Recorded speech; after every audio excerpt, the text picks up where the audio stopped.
Qui était Karl von Clausewitz? Karl von Clausewitz était un général prussien qui est né à la fin du 18e et mort au début, milieu à peu près 19e siècle. Et il était donc un général qui a servi dans l'armée prussienne à l'époque des grandes expansions de Napoléon III en Europe. Et par son expérience militaire, il a écrit énormément sur la guerre, sur comment se déroule une guerre, pourquoi éclatent des guerres, et essayer d'expliquer plusieurs guerres. Aujourd'hui, on peut parler de guerre réelle, de guerre absolue, de guerre asymétrique, de guerre conventionnelle, de guerre totale, etc. Voilà, plein de natures de guerre. Donc voilà, il s'est basé sur ce concept-là, et il nous a laissé aujourd'hui des définitions qui sont assez concrètes et assez vraies encore aujourd'hui sur ce qu'est une guerre réelle et une guerre absolue, et comment on passe d'une guerre réelle à une guerre absolue.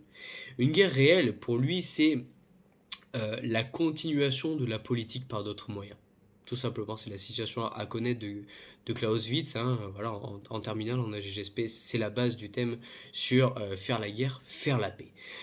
Donc, la continuation par d'autres moyens, c'est-à-dire que quand un souverain à l'époque, au 18e, 19e siècle, avait des objectifs politiques et qui ne pouvait pas y atteindre sans passer par la guerre, ben voilà, il passait par la guerre pour arriver à ces moyens-là. Donc voilà, on a des moyens qui sont disponibles, des moyens au niveau d'armement, des moyens humains, une armée qui va nous servir à prendre un territoire par exemple et à atteindre notre objectif. Et la paix dans ces cas-là, c'est la finalité de la guerre. C'est-à-dire qu'à partir du moment où on a atteint nos objectifs politiques, bah on arrive à la paix.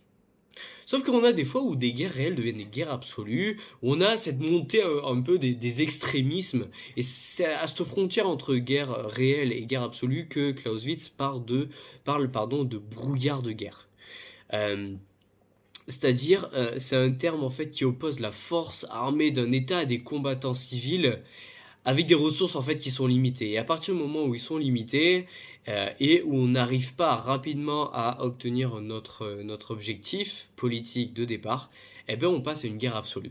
Cette guerre absolue qui échappe d'une certaine manière au contrôle politique, au pouvoir politique, parce que on s'enlise un petit peu dans la guerre et l'objectif n'est plus, par exemple, d'obtenir un territoire qui appartient à l'ennemi au début de la guerre, mais l'idée, ça va être vraiment d'anéantir l'ennemi.